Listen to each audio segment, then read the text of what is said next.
ஈரோட்டில் ஆடு மேய்த்த சிறுமி இன்று மாவட்ட கலெக்டராக ஜெயித்தது எப்படி? கற்ற கல்வியால் வாழ்க்கையில் பெரிய உயரத்தை அடையலாம் என்பது சத்தியம். இதைத்தான் இன்றைய தமிழ்நாட்டில் பலர் சாதனை செய்திருக்கிறார்கள். இளமையில் வறுமையை அனுபவித்தவர்கள் அந்த வறுமையிலும் கல்வியை விடாமல் பிடித்து அந்த கல்வியால் அடுத்த கட்டத்திற்கு சென்று IAS, IPS, TNPC, Group 1 போன்ற உயர் அதிகாரிகளுக்கான தேர்வில் பங்கேற்று ஜெயித்திருக்கிறார்கள். ஒருவரோ இருவரோ அல்ல, பலர் வறுமையை கல்வியால் வென்று சாதித்திருக்கின்றார்கள். கடந்த 2000 ஆண்டுகளில் மதுரை மாவட்டத்தில் பரோட்டா கடையில் சப்ளையராக வேலை பார்த்து படித்த வீரபாண்டியன் கலெக்டராக இருக்கிறார். அதேபோல் தேனி மாவட்டம் பெரியகுளம் அருகே உள்ள செங்குவார்பட்டி என்ற கிராமத்தைச் சேர்ந்த ஜெயசீலன் பொருளாதாரத்தில் மிகவும் பின்தங்கிய கிராமப்புற பின்னணியில் இருந்து வந்தவர்.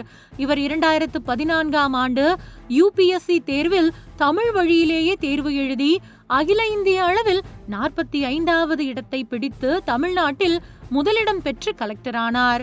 தமிழ்நாட்டில் விருதுநகர் மாவட்ட கலெக்டராக நீண்ட காலம் இருந்த அவர் தற்பொழுது சுற்றுலாத்துறை அதிகாரியாக இருக்கிறார். அதேபோல் இன்று ராமநாதபுரம் மாவட்ட கலெக்டராக உள்ள சிவகுரு பிரபாகரன் IAS இளமை வாழ்க்கையும் மிகவும் வறுமை நிறைந்தது.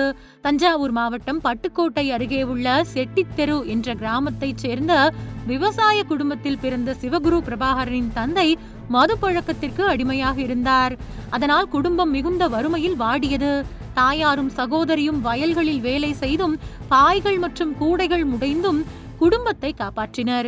குடும்ப சூழல் காரணமாக சிவகுரு பிரபாகரனால் படிப்பை தொடர முடியவில்லை. அந்த நிலையில் மர அரவை ஆலை ஒன்றில் 2 ஆண்டுகள் தொழிலாளியாகவும் வேலைக்கு சென்று வந்தார். பின்னர் குடும்பத்தின் வறுமையால் ஏற்பட்ட சுமை குறைந்த பிறகு சிவகுரு பிரபாகரன் வேலூர் தந்தை பெரியார் அரசு பொறியியல் கல்லூரியில் சிவில் இன்ஜினியரிங் பட்டம் பெற்றார். படித்துக்கொண்டே சிறு சிறு வேலைகளை செய்து தனது செலவுகளை சமாளித்தார். தொடர்ந்து சென்னை IITயில் சேர்ந்து MTech முடித்தார். சென்னையில் IITயில் படிக்கும் போது தங்குவதற்கு இடமின்றி செயின்ட் தாமஸ் மவுண்ட் ரயில் நிலைய நடைமேடைகளில் படுத்து தூங்கினார்.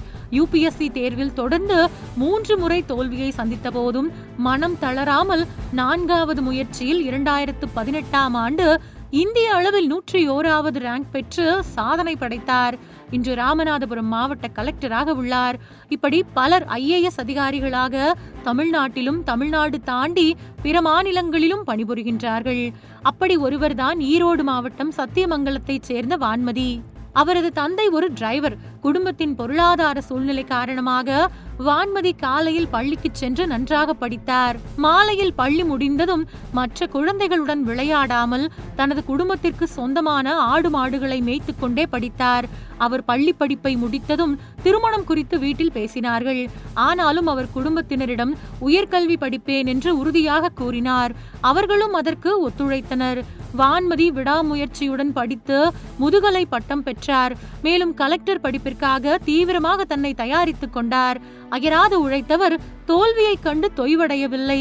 கடந்த 2015ஆம் ஆண்டு UPSC தேர்வில் 152வது இடத்தை பிடித்து அசத்தினார். ஆடு மாடு மேய்த்துக் கொண்டே படித்த வான்மதி இன்று மகாராஷ்டிரா மாநிலத்தில் உள்ள வர்தா மாவட்டத்தின் கலெக்டராக பணிபுரிந்து வருகிறார்.